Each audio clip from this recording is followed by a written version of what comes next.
평소와는 좀 다른 마음으로 제가 준비를 했습니다. 이제 여러분에게 뭐 대지를 전하고 우리 이렇게 합시다라고 하는 그런 겉면의 설교라기보다는 제가 하나님 앞에서 지난 한 주간 제가 스스로를 점검하고 씨름했던 이야기들을 어떤 의미에서 간증 같은 저의 고백 같은 이야기를 오늘 여러분들 앞에서 좀 편안하게 이야기하듯 나누고자 합니다. 여러분과 같이 하나님 앞에 서 있는 한 아들입니다. 한 자녀입니다. 그리고 이것들이 어떤 간증이라고 하는 것이 극적인 체험이 아니라 일상에 반복되는 삶을 살아가고 있는 여러분과 똑같은 사람으로서 그런 싸움을 하고 있는 일상의 싸움에 대한 이야기이기도 합니다. 이 이야기가 우리 모두에게 주님을 바라보는 시각의 전환이 되었으면 좋겠습니다. 제가 하나님의 아들로서 하나님 앞에 설 때마다 참 여러 경험을 합니다만 제가 특별히 좋아하는 순간이 있습니다. 어떤 순간을 제가 하나님 앞에서 참 좋아하냐면 이게 좋아하면 안 되는 타이밍인데 이런 때요. 제가 하나님께 말씀을 드리다가 제 입에서 이 말이 튀어나가는 순간입니다. 주님, 제 마음이 좀 곤고합니다. 라는 말이 튀어나가는 순간입니다. 곤고하다라고 하는 표현, 제가 언젠가부터 제 마음속에 딱 붙어있는 제가 참 자주 쓰게 돼버린 표현 중에 하나입니다. 곤고함이라는 게 무슨 뜻인지 아세요? 곤고함, 이제 사전을 찾아보면 어렵고 고통스럽다라는 뜻입니다. 그러니까 이게 언제부터 곤고하다라는 말이 제 입에 편안한 주님 앞에 고백이 되어져 버렸어요. 그리고 이 표현이 어떻게 보면 하나님 앞에서의 하나님과의 관계에 대해 정신을 차리는 키워드가 돼버렸다고 할까요? 이게 참 역설적이죠. 내가 어렵구나, 고통스럽구나, 주님 제가 곤고합니다 라는 말이 제 입에서 튀어나가는 순간이 저에게 좋아하는 희망의 순간이 되었다라는 것이 말입니다. 왜 그런 과정이 있냐면 이런 과정입니다. 이런 거죠. 이제 뭔가 힘든 일이 있어서, 누구에게나 힘든 일이 있지 않습니까?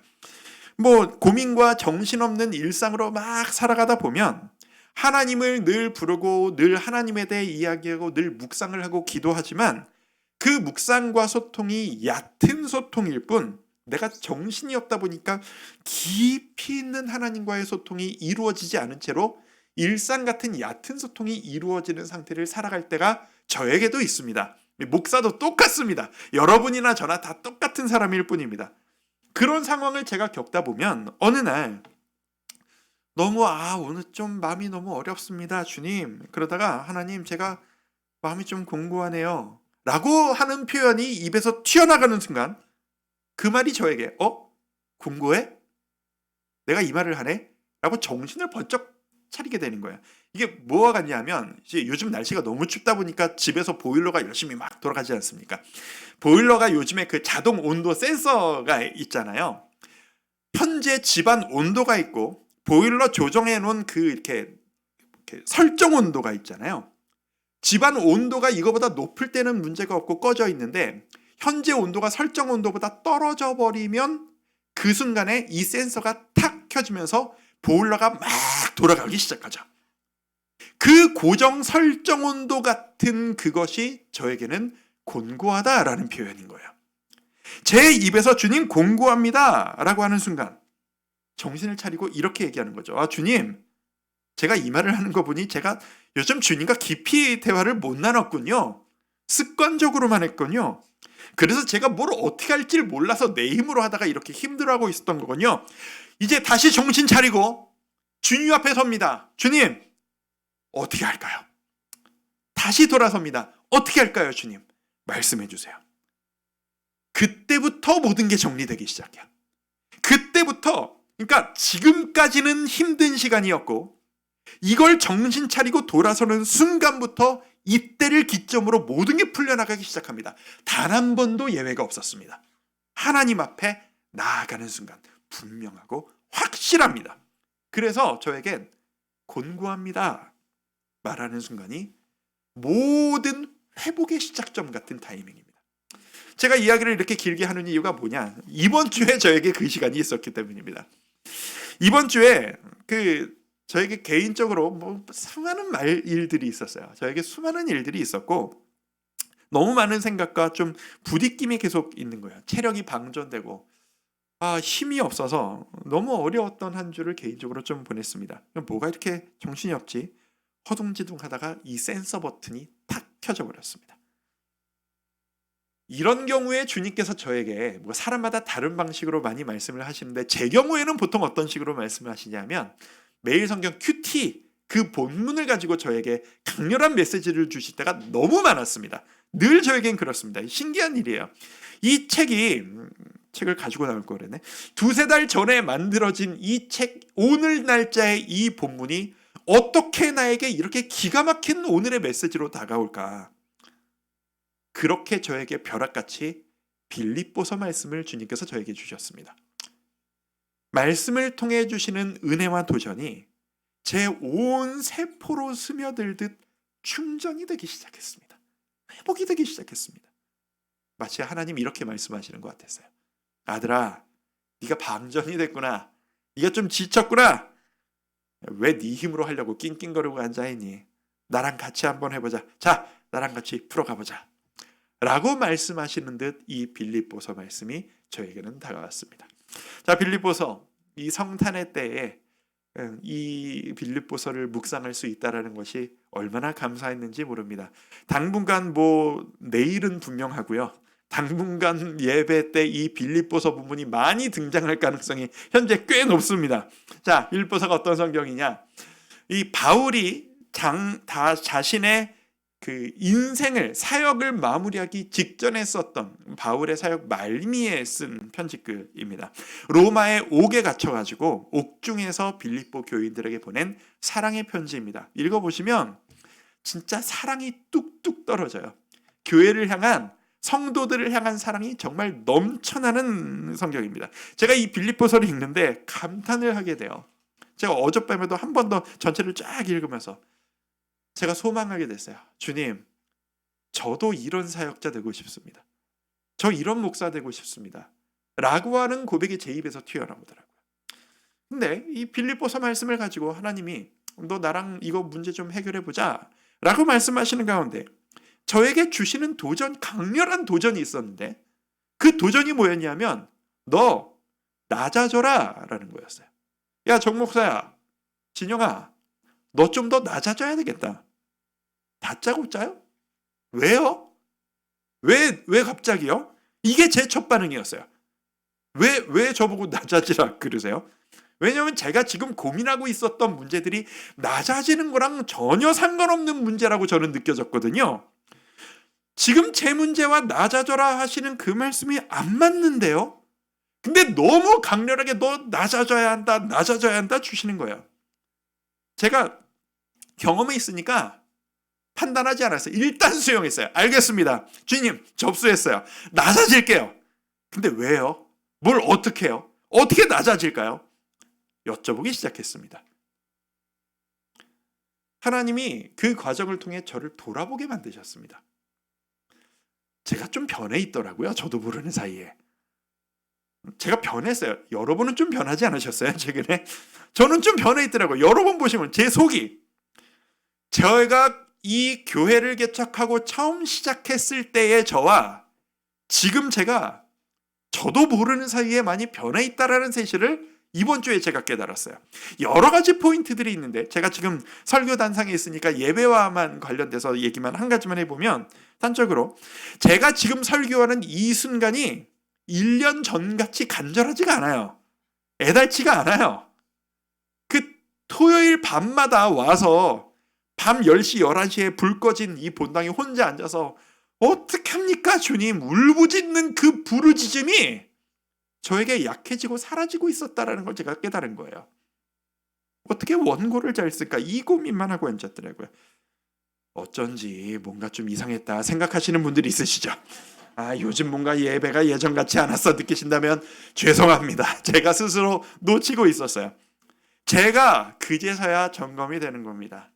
내가 예배 인도하는 자리에 섰을 때 내가 뭔가 예전과 다른 느낌이 바로 이것 때문이었구나. 저에게는 이 예배 인도, 설교라고 하는 시간이 엄청나게 예민한 영적 싸움의 시간이거든요. 설교라는 것이 원고를 얼마나 잘 준비했느냐의 싸움이 사실 아니에요.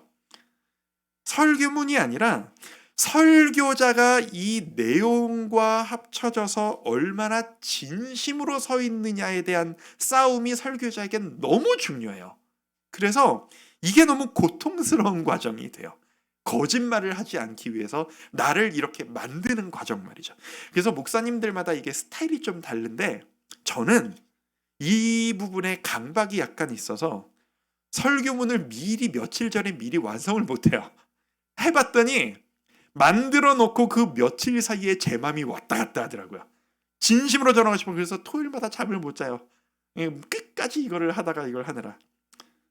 근데 바로 그 포인트, 그 부분에 제가 치열함이 사라지고 있었던 거예요. 편안해지고 있었던 거예요. 초심을 잃었어요. 그런 저에게 주님께서 말씀하시는 겁니다. 낮아져라. 너 좀 더 낮아져야 되겠다. 곤고해져야 되겠다. 그런 마음으로 말씀을 보다 보니까 예수님이 나를 위해서 낮아지셨더라고요. 빌립보서 2장 6절 말씀입니다. 그는 근본 하나님의 본체시나 하나님과 동등됨을 취할 것으로 여기지 아니하시고, 자, 예수님이 하나님과 본체셨어요. 그분이 하나님이셨어요. 그분이 왕이셨어요. 왕이 자리에 앉아 계셨던 그분이 높은 자리에 계속 앉아 계시기를 선택하지 않으시고 낮은 자리로 내려오신 겁니다. 8절, 사람의 모양으로 나타나사 자기를 낮추시고 죽기까지 복종하셨으니 곧 십자가에 죽으심이라. 이게 무슨 말이에요? 크리스마스가요, 성도 여러분, 우리 입장에선 즐거운 날인데요, 세상에서는 선물 주고받고 파티를 하는 날인데요, 예수님 입장에서는 내가 너 위해서 죽으러 내려간다 라고 오신 날이에요. 그런데 이 철없는 자식 같은 우리들은 그 앞에서 와, 예수님이 날 위해 죽어주시려고 오셨다라고 기뻐하는 자식들이 우리예요. 그래서 우리는 이 잔치를 벌이고 있는 거예요. 가장 높으신 왕, 그분이 우리를 위해 낮아지셨습니다. 우리를 살리시겠다고 왕의 옷을 벗으신 거예요. 그리고 왕께서 왕궁에서 나와 피조물의 자리로 내려오셨어요. 그리고 창조주가 피조물이 되셨어요. 이렇게 낮아지신 예수님께서 공생애를 살아가시는 중간에도 가장 낮은 사람들만 찾아다니셨어요. 도시로, 번화가로, 사람 많은 곳으로, 조금 더 연봉이 높고 조금 더 권력을 많이 가진 사람에게로 찾아가지 않으셨어요. 고아와 과부를 찾아, 마음에 병이 있는 사람들을 찾아, 문둥병자 같은 아무도 대해주지 않는 그런 사람들을 찾아, 죄인이라고 손가락질 당하고 아무도 손 내밀고 이야기 걸어주지 않는 피폐한 그곳을 향해서 예수님은 계속 돌아다니셨어요. 그렇게 끊임없이 사람들을 찾아다니시느라 몸이 고돼 쓰러지실 정도로, 몸이 축나실 정도로, 여러분 다 아시잖아요. 예수님께서 말씀을 전하시다가 건너가시라고 배를 타셨는데 배를 타시자마자 쓰러져 잠드셨어요. 얼마나 힘드셨는지 바람이 불어서 배가 뒤집어서 죽게 생겼다 사람들이 소리를 치고 난리를 치는 중에도 쓰러져 잠들어 계셨던 예수님이세요. 그 정도로 몸이 상하도록 낮은 자리로 힘든 사람들을 찾아다니셨던 예수님. 마태복음 20장 28절입니다. 함께 한번 읽어볼까요? 인자가 온 것은, 시작. 인자가 온 것은 섬김을 받으려 함이 아니라 도리어 섬기려 하고 자기 목숨을 많은 사람의 대속물로 주려 함이니라. 예수님은 섬기러 오셨습니다. 낮은 곳으로 오셨습니다. 그리고 예수님은 언제나 낮은 곳에 계셨습니다. 근데 우리는 편안하고 모든 것이 갖춰진 곳에서 예수님을 찾아요. 주님의 은혜로 내가 받은 것들이 세워진 그 위에서 안전하고 높은 그 자리에서 예수님을 찾아요. 그러니 예수님이 안 보이죠. 예수님은 저 낮은 곳에 계시는데. 동방 박사들이 왕이 이 세상에 오셨다라는 소식을 듣고 왕이니까 왕궁 제일 높은 곳에 계시겠지 하고 왕궁을 방문합니다. 근데 거기에 왕이 계시지 않았어요. 왕이 어디에 계셨죠? 화려한 도시가 아니었어요. 도시 옆에 있는 변방 작은 초라한 도시 베들레헴에, 그곳에서도 마국간 초라한 말구유에 이 세상에 왕이 누워 계셨어요. 너무 낮은 곳이어서 높은 사람들은 이 왕을 찾아뵈러 올 수가 없었습니다. 누가 찾아왔죠? 당시에 가장 낮은 신분 목동들이요. 예수님을 만나고 싶으십니까? 예수님과 함께하고 싶으십니까? 낮은 곳으로 내려오셔야 합니다. 성경에 나타난 믿음의 위인들, 위대한 믿음의 사람들을 생각해 보면 하나같이 다 바보 천치들입니다. 이렇게 낮고 어리숙을 수가 없어요. 자기 권리도 못 찾아먹는, 세상 관점으로 보면 손해만 보고 앉아있는 사람들입니다. 예를 몇 가지 들어볼까요? 아브라함 생각해보죠. 쉬운 사람이니까. 아브라함, 왜 내가 평생 키우고 먹여주고 가르쳤던 조카에게 좋은 땅을 양보를 합니까? 내가 여태 먹여주고 키워주고 보호해줬는데. 자, 이제 우리가 분립을 할 텐데, 좀 잘기 소음 편안한 땅은 이제 나이 많은 내가 자리를 잡고 이제부터 조금 편안하게 좀 살 테니까 젊은 네가 고생 좀 해라. 젊어서 고생은 사서도 한다지 않니? 저기가 조금 떨어져 보이기는 한다만 하나님 의지하는 마음으로 나아가면 넌 충분히 성장할 수 있을 거다. 네가 나보다 시작이 좋다. 너 저기서 자리 잡아보거라. 왜 이 말을 못합니까? 어디가 더 좋은 땅인지는 뻔히 보이는데 네가 우하면 내가 좌하고 네가 좌하면 내가 우하리라. 이게 무슨 바보 같은 말이에요. 다윗 생각해 볼까요? 다윗.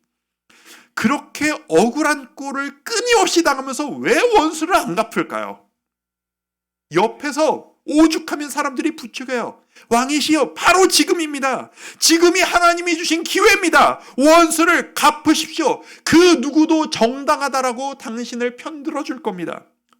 원수를 갚고 자유를 얻으십시오. 왕이 되십시오. 라고 하고 앉아있는데, 그렇게 인격모독과 핍박을 죽도록 당해놓고 권리 주장을 하지를 않습니다. 하나님께서 기름 부으신 자에게 내가 내 손으로 손대지 않겠다라고 합니다. 착한 척하느라 나를 따르는 모든 사람들을 고생시킵니다. 왜 그러는 걸까요? 우리 얼마 전까지 봤던 바나바 한번 생각해 볼까요? 바나바, 다른 사람 챙기다가 왜 자기 자리를 뺏기냐고요. 내가 교회의 1인자였던 사람이에요. 내가 최고 권위자였어요. 내가 담임 목사 같은 사람이었다고요, 당시로 치면. 근데 다들 쟤는 안 된다라고 하는 그 바울 굳이 데려다가 내 자리까지 끌어올려줘 봤더니 이 사람이 말 좀 잘한다고 나보다 앞서 나가기 시작하는 거예요. 내 자리를 뺏어가기 시작하는 거예요. 내 주도권이 저 사람에게 넘어가고 있는 걸 내 눈으로 뻔히 보고 앉아 있는 거예요. 예의도 없게 설치는 그 꼴을 왜 가만 보고 앉아 있습니까? 너 네 자리 지켜라고 말을 못하고, 그것뿐이에요. 자기 옛날은 생각 못하고 덤비잖아요. 나랑 생각이 다르다고, 나 저 사람하고 일 못한다고 반항하고 당신하고 일 못하겠어 뛰쳐나가 버리는 그 꼴을 왜 가만히 보고 앉아 있을까요? 바울도 마찬가지죠. 앞으로 사도행전을 또 나중에 또 묵상하시면서 보시겠지만 바울 그렇게 고생 안 해도 되는 사람이에요. 신분이 그 험한 꼴 안 당할 수 있는 권리를 가졌던 사람이에요. 근데 왜 그렇게 죽도록 맞으면서 고생을 할까요? 왜 감옥에 갇힐까요? 지금으로 치면 최고 엘리트 상위층이에요. 지식과 권력을 다 가지고 있던 사람이에요. 그거 다 집어던지고 욕먹고 돌에 맞으면서 시체인 줄 알고 던져지면서 왜 이 생고생을 하고 다닐까요? 아브라함, 다윗, 바나바, 바울, 나머지들도 다 마찬가지. 계속 얘기할 수 있어요. 우리가 익숙한 이야기니까 이 사람들 이야기를 그치, 그 사람들은 그랬지, 대단하지 라고 덤덤하게 받아들이는 거지, 내 자식이 이렇게 산다 생각해 보세요. 내 남편이 갈림길에서 이런 결정을 한다라고 생각해 보세요. 답답해 화병이 날 짓들을 해요. 그런 선택들을 해요. 왜 이 믿음의 사람들은 하나같이 바보같이 낮아지고 손해만 볼까요? 왠 줄 아세요? 내가 아무리 낮아져도 나보다 더 낮은 곳에 계신 예수님이 저 아래 보이는 거예요. 내가 아무리 손해를 보고 낮아지려고 길을 써도 내가 힘써 내려온 그것보다 더 낮은 곳에 예수님이 계신 걸 보는 거예요. 그러니까 멈출 수가 없는 겁니다. 저희 29명 목사들이, 분립개척한 29명 목사들이 저희 선생님이신 스승이신 이찬수 목사님을 뵐 때마다 안타까워하는 부분이 있어요. 속상해하는 부분이 있어요. 아니 이젠 좀 저렇게까지 안 하셔도 될 것 같은데 목사님 좀 그만 고생하시고 좀 이제 좀 받기도 하시고 누리기도 하시고 배려를 좀 받으시면 좋겠는데 그걸 안 하세요. 그걸 안 하세요. 소식을 들으신 분들 있으실지 모르겠습니다만 이찬수 목사님 어머님께서 이번 주에 소천을 하셨습니다. 소천을 하셔서 목사님이 지금 좀 많이 힘드십니다. 그저께 급하게 외국으로 나가셨는데 많이 힘들어하셨습니다. 이찬수 목사님께 어머님이 어떤 존재셨는지 아시는 분들은 아시잖아요. 기도해 주셨으면 좋겠습니다. 그리고 그 목사님을 바라보면서 저희가 마음이 많이 아팠습니다. 근데 그 장례를 교회에 알리고 이제 처신하시는 그 과정을 저희가 같이 보면서 아니 과하시다 할 정도로 안 알리시고 참으시다가 이렇게 안 받고 안 누리시는 거예요. 저희는 사실 그 이유를 알죠. 다 알아요. 왜 그러시는지를 너무 알아요.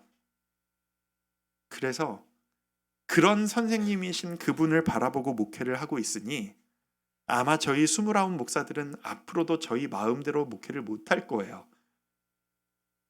그분 따라가려면. 저렇게 길을 쓰고 따라가도 저 앞으로 더 많이 계속 뛰어나가고 계시니 그분을 바라보는 저희들이 내 욕심 차리겠다고 할 수가 없는 거예요. 그래서 우리가 흐트러지지 않을 수가 있어요. 자, 사람 한 분, 목사님 한 분을 바라볼 때도 이럴 수 있는데 하물며 이 세상의 왕께서 낮아지심을 바라보고 사는 자는요 스스로 높아질 수가 없습니다. 내가 공로의식을 가지실 수가 없습니다. 내가 좀 유명해지겠다고, 내가 조금 더 인정받겠다고, 내가 수고에 대해서 칭찬받겠다고 칭찬 안 해주면 성질내고 어떻게 이럴 수가 있냐라는 그런 사람이 저 낮은 곳에 계신 예수님 바라보는 사람은 그럴 수가 없어요. 우리 성탄 행사 전야제 준비하잖아요. 어저께 너무 고생하시더라고요. 저 분당우리교회에서 이런 행사 정말 많이 진행해봤거든요. 총진행자도 해보고 정말 많은 일을 해봤거든요. 기쁜 날인데 일을 하다 보면 성질이 날 때가 있어요. 나만 고생하는 것 같은 거야. 안 알아주는 것 같은 거예요. 왜 안 도와주는지를 모르겠다라는 생각이 드는 거예요. 여러분 그런 마음 드실 때 있지 않으셨어요? 내가 교회를 몇 년을 다녔는데, 내가 집사인데, 내가 장로인데, 내가 권사인데, 여러분이 그러셨다는 얘기는 아니에요. 그렇다라는 이야기입니다. 내가 목사인데 그런 사람이 될 수가 없는 겁니다. 아니 그럼 우리 그리스도인들은 낮아지기만 하고 바보같이 손해만 봐야 된다는 겁니까? 목사님 이라고 물으신다면 그 질문에 대해 예수님께서 이렇게 말씀하시는 것을 봅니다. 누가복음 14장 11절입니다. 같이 한번 읽어볼까요? 시작. 무릇 자기를 높이는 자는 낮아지고 자기를 낮추는 자는 높아지리라. 여러분 이 사실을 믿으십니까? 대답이 시원치 않으신 걸 보니 알기는 아는데 체험은 잘 못하고 계신 것 같습니다. 제가 최근에 접했던 책들 중에 그 도파민 네이션이라는 책이 있습니다. 미국 뇌과학자의 책입니다. 아시는 분들은 아실 거예요. 이게 한 2년 전쯤에 미국에서 베스트셀러 1위로 참 유명했던 책이고 우리나라에서도 온라인에 많이 언급이 되고 있는 그런 책입니다. 사람의 호르몬입니다. 도파민. 그런 것 같아요. 이게 사람의 인체는 이전이나 요즘이나 늘 똑같은데 우리의 삶이 달라지고 시대 필요가 뭐냐에 따라서 인체에 대해서 주목하는 포인트가 좀 달라지는 것 같아요. 제가 어릴 때만 해도 최고의 그 호르몬은 엔돌핀이었어요. 기억하세요? 이상구 박사, 엔돌핀 박사 얘기하잖아요. 행복하면 엔돌핀이 나옵니다. 힘들면 아드레날린이 나옵니다. 그때 그런 식으로 이렇게 하셨던 그 방송이 기억이 나요. 그래서 엔돌핀 왜 그랬겠어요? 사는 게 너무 힘드시고 상처가 많으시니까 우리 행복하게 좀 살자고 우리 엔돌핀 분비하면서 삽시다. 행복하게 삽시다. 그때는 그런 시대였던 거예요. 요즘은 도파민의 시대입니다. 도파민이 어떤 호르몬이냐? 이제 쾌락을 느끼게 해주는 호르몬입니다. 이 시대는 도파민 과잉의 시대예요. 이 도파민이 뇌에서 팍 분출되는 순간 자극과 쾌락을 느낀대요. 이 도파민이 언제 분출되느냐? 뇌과학자들이 연구를 해봤더니 새로운 자극을 느낄 때. 근데 이 자극을 느낄 때가 이렇게 행복해지는데 그래서 새로운 곳에 가고 뭐 여행을 가고 새로운 사람을 만나고 뭐 이런 건데 이 시대의 현대인들이 가장 쉽게 이 도파민 분비를 일으키는 새로운 자극을 받는 수단이 뭐예요? 스마트폰, 짧은 영상, 쇼츠 이런 거. 십몇 초 단위로 새로운 정보와 새로운 자극들이 계속해서 주는 그 자극. 현대인들이 이 자극에 너무 길들여지고 있는 거예요. 근데 이 사람의 인체가 자극에 익숙해지면 이전보다 더 강한 자극이 와야지만 도파민이 분출될 수 있다는 거예요. 이 맛을 봐버리니까 그래서 보면 볼수록 끊을 수 없이 계속 다음 영상을 계속 보게 된다는 거예요. 더 자극적인 영상을 보게 된다는 거예요. 유튜브 알고리즘이 그걸 짜서 만든 알고리즘이라는 겁니다. 그래서 중독 현상이 일어난다라고 이야기를 합니다. 이 도파민 네이션 책을 쓴 이 뇌과학자가 이런 주장을 합니다. 우리의 뇌가 기가 막힌 균형 감각을 가지고 있다는 거예요. 저울추같이 양팔저울 아시죠? 사람의 뇌는 살아내기 위해 균형을 갖추려고 하는 속성을 가지고 있어서 쾌락을 경험하면 쾌락의 무게가 이렇게 실리면 이게 균형을 맞추기 위해서 사람 뇌에서 고통을 주는 호르몬을 분비시켜서 평행을 맞춘다라는 거예요. 그래야 사람이 평생 이렇게 간다는 거죠. 그제서야 이해가 가는 거예요. 여러분 그러신 적 있지 않으세요? 게임을 오래 하고 내가 재밌자고 영상을 오래 보고 앉아있으면 짜증이 더 늘어. 스트레스가 더 늘어. 애들 평소보다 게임 많이 하고 유튜브 많이 보면은 말 잘 안 듣죠? 짜증 더 내죠? 바로 이 메커니즘이라는 거예요. 과다 도파민 노출에 돼 있으니까 뇌에서 자꾸 고통스러운 스트레스 분비가 된다라는 거예요. 자, 쾌락을 경험하면 고통 호르몬이 나오고 반대로요. 우리가 몸에 고통을 주면 뇌가 균형을 맞추기 위해서 쾌락을 주는 도파민을 과다 분출한다라는 거예요. 그래서 이 뇌과학자가 이런 주장을 합니다. 진짜 행복하고 싶으면 뇌에서 행복한 이게 분출되도록 만들고 싶으면 자극적인 쾌락을 찾지 말고 더 힘들어지니 고통을 경험하라는 겁니다.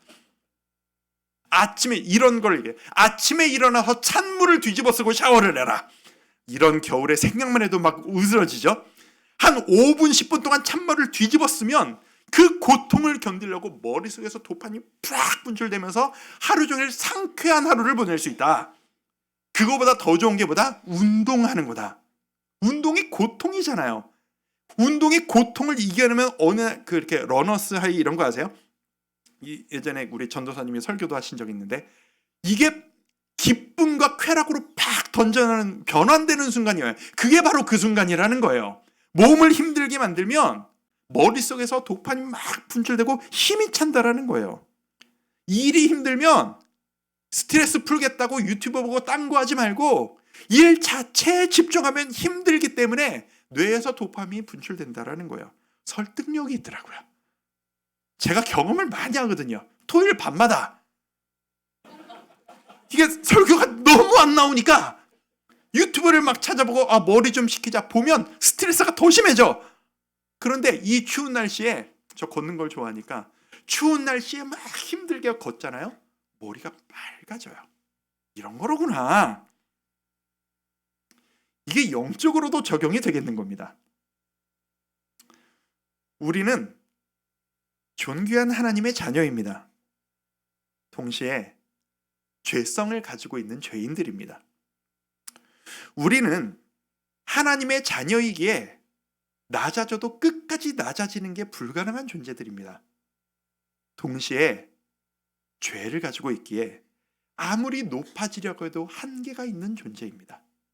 우리는 이 균형을 가지고 살아가요. 영적인 균형이 우리에게도 필요합니다. 우리의 영적 양팔저울이 있어서 우리가 높아지려고 하면 주께서 우리를 낮추시는 겁니다. 우리가 낮아지려고 하면 주께서 우리를 높이시는 겁니다. 여러분, 스스로 높아지려고 아둥바둥하는 인생 되고 싶으십니까? 주께서 높여주시는 인생 살아가고 싶으십니까? 주께서 높여주시는 우리가 되었으면 좋겠습니다. 그래서 이 말씀이 있는 거죠. 14장 11절 아까 읽었던 말씀, 무릇 자기를 높이는 자는 낮아지고 자기를 낮추는 자는 높아지리라. 교회는 낮고 겸손한 자들이 모인 곳입니다. 교회에서 인정받고 싶으십니까? 여러분, 내가 왜 이 교회에서 이렇게 고생하는 걸 몰라주나 싶으세요? 제가 1부 때는 감사하다고 박수 한번 쳐드리자 했는데 2부 하면서 잊어먹었는데, 오늘 교회 오는데 주차부 집사님들이 눈 덮인 이 언덕길을 다 눈으로 밀고 계시더라고요. 아무도 교회 안 나오는데 혼자 나오셔서. 저분들이 저 고생을 하시면서 분명히 이런 생각 드실 거예요.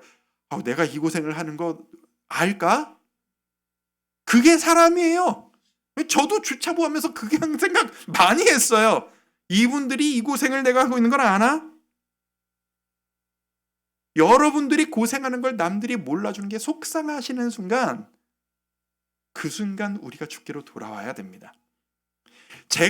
내가 목사인데 라고 어깨에 힘들어 가는 순간 저는 비상사태예요. 여러분이 내가 교회를 몇십 년을 다녔는데 라고 할 생각이 드시는 순간, 권위의식을 갖는 순간 여러분 비상이에요. 예수님은 저 아래 계세요. 주께 가까이 가는 우리 모두, 남들 몰래 고생하시고 수고하실 때 그 순간이 주께서 여러분을 가장 높이시는 그런 순간이 되실 겁니다. 예수께서 높은 곳에서 낮은 곳으로 오셨습니다. 우리도 낮아져야 그분의 음성 들을 수 있습니다. 왜요? 그곳이 주님과 가장 가까운 곳이니까요. 여러분, 외로우십니까? 주님의 목소리가 들리지 않아 힘들어하고 계십니까? 주님의 뜻을 몰라 고통스러워하고 계십니까? 자꾸 짜증과 분노가 올라오시는 요즘을 보내고 계십니까? 비법이 있습니다. 낮은 곳으로 내려갑시다. 애초에 죄인된 우리는 애초에 내가 누릴 권리란 아무것도 없었습니다. 주님께서 여기까지 끌어올려 주신 거지, 내가 대접받을 수 있는 권리는 애초에 아무것도 없었습니다. 그래서 교회는 고상한 척, 다 가지고 있는 척, 모든 것을 갖추고 있는 척하는 고상한 사람들의 모임이 교회가 아닙니다. 세상에서 버림받고 아파하며 힘들고 고통스러워하고 외로운 사람들이 모여서 나보다 더 낮은 곳에 예수님이 계시는구나, 그분을 바라보고 위로하며 회복되는 곳, 그곳이 교회입니다. 성탄 2부입니다. 우리가 이 시간에 우리가 주님을 기념하고 누리는 그 태도가 무엇이 가장 어울리는 태도일까를 생각해 봤습니다. 파티를 벌릴까? 축제를 벌일까? 뭐 이렇게 막 이벤트를 한번 해볼까? 주님께서 저에게 도전을 주십니다. 나 자식거라. 나 자식거라.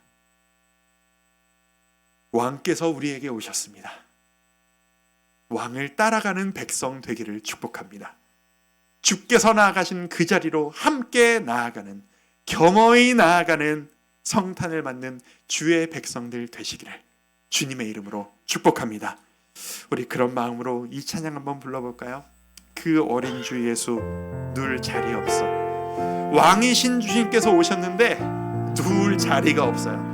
그 낮은 자리에서 누워 계신 그 왕이신 예수를 생각하며 그 예수님의 이름을 이렇게 한번 찬양해 보겠습니다. 그 어린 주 예수, 그 어린 주 예수를 자리 없어. 그 귀하신 몸이 구유에 있네. 저 하늘의 별들 반짝이는데 그 어린 주 예수 골 위에 자네. 저 육축 소리에 아기잠 깨나. 그 순하신 예수, 그 순하신 우시지 않네. 우시지 않네. 귀하신 예수를 나 사랑하니 새날이 밝도록 함께하. 주 예수 내 곁에 가까이 계셔. 그 한없는 사랑을 베푸시고 온 세상 아기들 다 품어주사. 주 품 안에 안겨, 주 품 안에 안겨 살게. 1절 한 번 더 찬양할까요? 그 어린 주 예수, 그 어린 주 예수를 자리 없어. 그 귀하신 몸이 구유에 있네. 저 하늘의 별들 반짝이는 그 어린 예수, 그 어린 주 예수 골 위에 자네. 예배합니다. 찬양합니다. 주님만 날 다스리소서. 예배합니다. 찬양합니다. 주님 홀로 주님께 우리가 드릴 수 있는 최고의 선물 예배합니다. 예배합니다. 찬양합니다. 찬양합니다. 주님 홀로 주님만 날 다스리소서. 예배합니다. 예배합니다. 찬양합니다. 찬양합니다. 주님만 주님 홀로 높임 받으소서. 함께 고백합니다. 완전하신 나의 주, 완전하신 나의 주, 그의 길로 날 인도하소서. 행하신 모든 일, 행하신 모든 일 주님의 영광 다 경배합니다. 예배합니다. 예배합니다.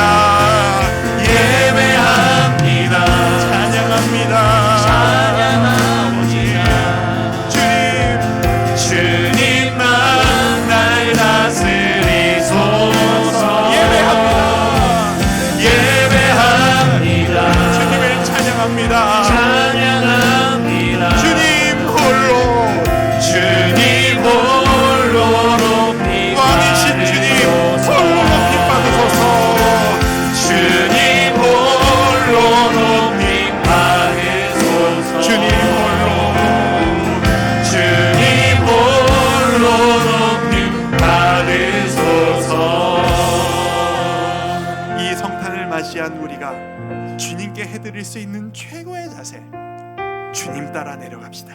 주님 따라 낮은 곳으로 내려갑시다.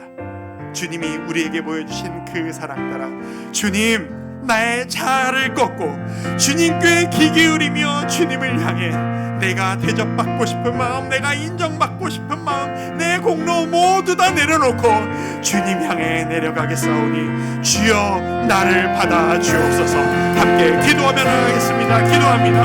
하나님 것을 이 땅 가운데 오신 예수 그리스도를 따라 하나님 아버지 주님을 따라가는 자들을 주님께로 은혜를 더하여 주시기 소망합니다. 우리 마음 가운데 하나님 잠깐 우리가 높아지려고 하는 모든 마음들, 평안한 마음들, 하나님 없이도 살아갈 수 있는 것처럼 아버지 살아가고 있는 우리 모든 연약한 마음들을 주님 앞에 엎드리며 고백하며 다시 한번 낮은 곳으로 아버지 겸손하게 하나님을 따라 나갈 수 있는 예수 그리스도를 쫓아 살아갈 수 있는 죄인들 될 수 있도록 도와여 주시기 소망합니다. 그러니까 아버지 높은 곳에 가서 하나님 영광 받기 원하는 아버지 모습을 우리의 모든 연약한 마음을 고백하며 하나님 자격 없음을 인정하며 우리의 모든 연약한 마음을 나를 모른다는 것을 하나님의 은혜를 고백하며 하나님의 은혜만을 찬양하며 겸손하게 반응하며 엎드리며 나갈 수 있는 우리 모든 성도들의 예배 신령들 될 수 있도록 하나님 우리 마음을 붙들어주시고 이 땅 가운데 약이 수오신 낮아지신 예수 그리스도를 오직 담당하는 자들로 설생을 주시는 모든 시간을 보라고합니다. 이 마음 가운데 성을 붙여주시옵시고 높아진 자들 아버지의 평안한 자들 우리 마음 가운데 정말 하나님 없이 여기며 나의 우리 모든 마음들 가운데 다시 하나님을 경외하여 결단하며 예수 그리스도를 쫓아 살아갈 수 있는 모든 될 수 있도록 하나님의 은혜를 도와주시려 하나님 앞에 나갑니다. 우리 일상의 삶 가운데 하나님 없이는 안 되는 존재임을 늘 고백하며 겸손히 하나님의 은혜만 구하며 나갈 수 있도록 인도하여 주시옵소서. 내가 높아지려고 애쓰던 그 순간에도 낮은 곳에서 나를 올려다보셨던 그 예수님을 상상합니다. 왕이신 예수님, 우리를 사랑하셔서 이 땅에 내려오실 때 어떤 마음으로 내려오신 겁니까? 아버지 하나님, 아들 예수를 이 땅에 우리를 위해 내려보내실 때 우리 아버지의 마음은 어떤 마음이셨습니까? 우리는 내 자식이 열인하고 아프기만 해도 내 마음이 이렇게 아픈데 자신의 아들을 우리 대신 죽임을 당하게 하시려고 이 땅에 내려보내실 때 그 아버지의 마음은 어떤 마음이셨습니까?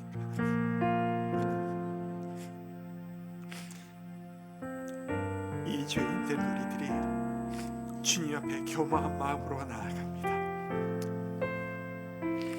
왕이신 예수여, 우리를 위해 기꺼이 십자가를 지시겠다고 이 세상에 내려오셨을 때 우리가 주님 바라보며 우리가 있어야 할 곳을 다시 찾기를 원합니다. 주님 따라가겠습니다. 주님을 향해 나아가겠습니다.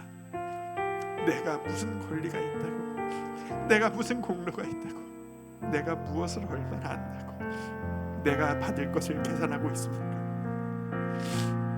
왕이신 주 예수여, 이 세상에 내려오셨으니 우리가 주님의 뒤를 따라 주님의 제자로서의 길을 걸어갑니다. 우리가 낮아질 때 우리를 높여주시고 우리가 주의 길을 따라갈 때 우리를 주의 영원한 하늘나라로 하나님 이끌어 주시옵소서.